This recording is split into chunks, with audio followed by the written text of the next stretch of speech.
Hi friends, welcome back to Manasa recipes. Today tasty and healthy recipe వచ్చేసి మొలకెత్తిన శనగలతో ఇలా టేస్టీగా హెల్దీగా వీటిని ఎలా ప్రిపేర్ చేయాలో చూద్దాం. మరి పిల్లలకి మొలకెత్తిన శనగల్ని పెడితే తినరు కదా, వాటితోనే ఇలా టేస్టీగా చేసి పెట్టండి, చాలా ఇష్టంగా తినేస్తారు.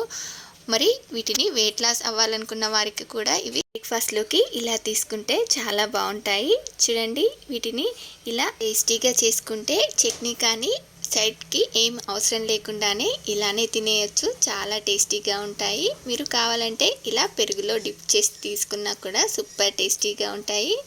ఇలా పెరుగు ఇష్టం లేని వాళ్ళు చట్నీతో కానీ టమాటో కెచప్తో కూడా తినేయచ్చు. మరి ఇలా హెల్తీ అండ్ టేస్టీగా మీరు కూడా ఒకసారి ఇలా తప్పకుండా ట్రై చేయండి. మరి మీకు కూడా ఇవి ఇలా పర్ఫెక్ట్గా రావాలంటే వీడియోని స్కిప్ చేయకుండా చివరి వరకు చూడండి. మరి ఇప్పుడు లేట్ చేయకుండా చాలా టేస్టీగా వీటిని ఎలా ప్రిపేర్ చేయాలో చూద్దాం.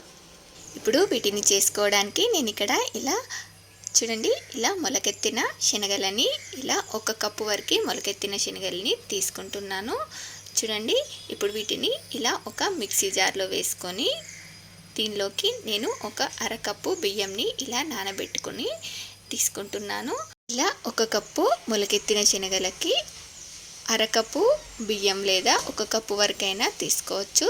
ఇప్పుడు దీనిలోకి 1 టీ స్పూన్ జీలకర్ర, 1 టేబుల్ స్పూన్ ధనియాలు, మీకు కారానికి సరిపడా పచ్చిమిర్చి, అలాగే ఇలా కొత్తిమీర కాడలు, అలాగే 2 ఇంచుల అల్లం ముక్క, ఇలా కొన్ని వెల్లుల్లి రెబ్బలు, మీకు టేస్ట్కి సరిపడా సాల్ట్, కావాల్సినన్ని వాటర్ వేసుకొని దీన్ని ఇలా దోశ పిండిలా గ్రైండ్ చేసుకోవాలి.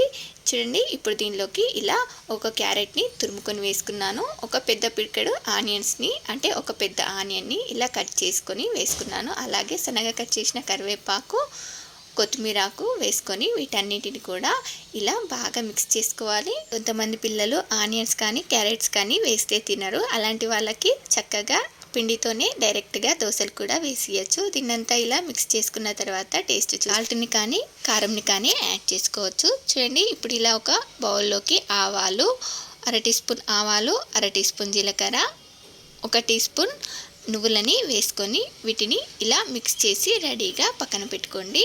ఇప్పుడు ఇలా ఒక పేనం మీద ఇలా 2-3 స్పూన్ల నూనెని వేసుకోండి. కావాలంటే మీరు వీటిని దోశ పేనం మీద కూడా ప్రిపేర్ చేసుకోవచ్చు.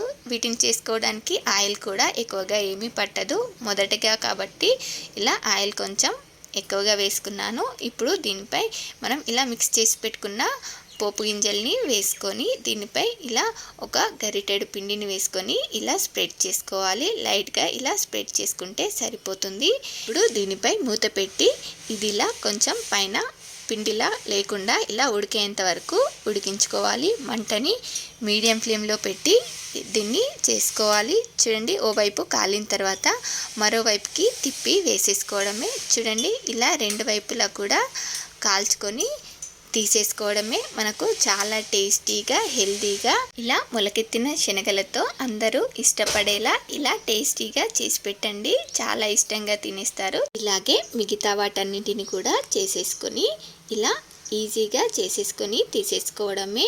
మీకు ఇవి మందంగా అనిపిస్తే కొంచెం పల్చగా కావాలంటే ఇలా కొంచెం వాటర్ని యాడ్ చేసుకొని పిండి పల్చగా చేసుకొని వేసుకుంటే మనకివి ఇలా పల్చగా కూడా వస్తాయి. మీకు ఇవి క్రిస్పీగా రావాలనుకుంటే దీనిలో 1/4 కప్పు వరకు బొంబాయి రవ్వని వేసుకొని దోశల్లా వేసుకోండి, క్రిస్పీగా వస్తాయి. మరి మొలకెత్తిన శనగల్ని డైరెక్ట్గా పెడితే ఎవరు తినరు కదా, ఇలా తక్కువ ఆయిల్తో ఇలా హెల్దీగా టేస్టీగా చేసి పెట్టండి. మరి మీలో ఎంతమందికి ఈ రెసిపీ నచ్చిందో ఒక లైక్ చేసి కామెంట్ చేయండి. అలాగే మీ ఫ్రెండ్స్ అండ్ రిలేటివ్స్కి కూడా షేర్ చేసి మరిన్ని టేస్టీ అండ్ హెల్దీ రెసిపీస్ కోసం మానస రెసిపీస్ ఛానల్ని సబ్స్క్రైబ్ చేసి దాని పక్కనే ఉన్న బెల్ సింబల్ని క్లిక్ చేయండి. Thank you for watching my video.